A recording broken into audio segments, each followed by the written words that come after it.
Episode 13.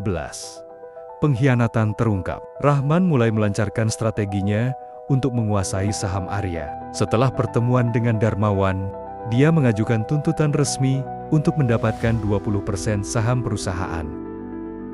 Arya yang tidak ingin menyerahkan perusahaannya begitu saja, meminta bantuan pengacaranya untuk mencari celah hukum agar bisa menggagalkan rencana Rahman.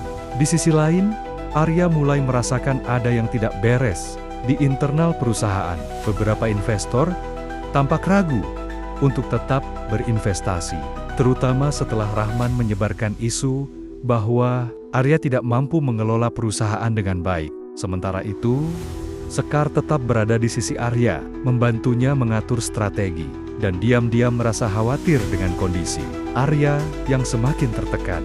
Sementara itu, keluarga Arya mulai kembali menekan dirinya. Mereka menuntut Arya untuk segera menyelesaikan masalah ini atau mereka tidak ingin dikaitkan dengan kegagalannya. Situasi semakin rumit ketika Tiara, mantan kekasih Arya, tiba-tiba muncul dan menawarkan bantuan. Namun, Arya masih ragu apakah dia bisa mempercayai Tiara, mengingat masa lalu mereka yang penuh luka.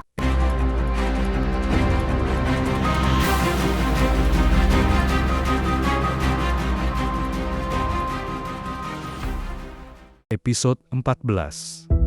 Tekanan dari segala arah. Arya mulai menyusun rencana untuk menjebak Rahman dan Darmawan. Dia mengadakan rapat direksi darurat dan meminta laporan keuangan terbaru untuk menemukan bukti penyalahgunaan dana. Dalam rapat tersebut, Rahman tetap bersikap tenang dan menganggap semua tuduhan Arya hanyalah usaha putus asa untuk mempertahankan perusahaan. Di saat yang sama, Tiara mencoba mendekati Arya kembali. Dia mengaku masih peduli pada Arya dan ingin membantunya keluar dari masalah ini. Hal ini memicu kecemburuan dalam hati Sekar. Meskipun dia berusaha menutupinya, Sekar tahu bahwa Tiara adalah bagian penting dari masa lalu Arya, dan dia takut Arya akan jatuh kembali ke pelukannya. Sementara itu, Randy yang dulunya berada di pihak Darmawan mulai merasa bersalah. Dia diam-diam menghubungi Arya dan memberikan informasi tentang pertemuan rahasia Rahman dan Darmawan. Dengan informasi ini, Arya mendapatkan bukti kuat bahwa Rahman memang bersekongkol untuk mengambil alih perusahaan.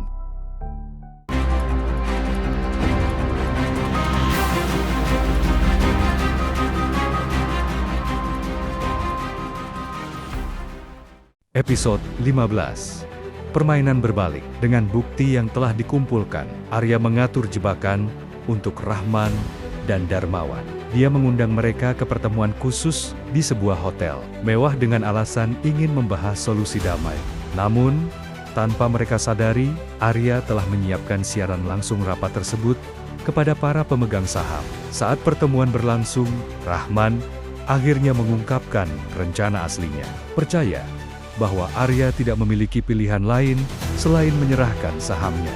Namun, begitu rekaman suara mereka diputar secara langsung, para pemegang saham mulai marah dan menuntut agar Rahman dan Darmawan segera dikeluarkan dari perusahaan. Rahman yang panik mencoba membela diri, tetapi sudah terlambat. Darmawan yang merasa dirinya dijebak oleh Rahman akhirnya membongkar semua kejahatan yang telah mereka lakukan, termasuk manipulasi keuangan dan ancaman terhadap beberapa investor. Arya akhirnya menang dalam pertempuran ini. Rahman dan Darmawan dipaksa untuk mundur, dan Arya kembali mendapatkan kepercayaan dari para pemegang saham. Namun, masalahnya belum selesai. Tiara masih berada di sekitar Arya, dan Sekar mulai merasa bahwa perasaannya terhadap Arya mungkin hanya akan menjadi cinta yang tak terbalas. Thank you all for watching.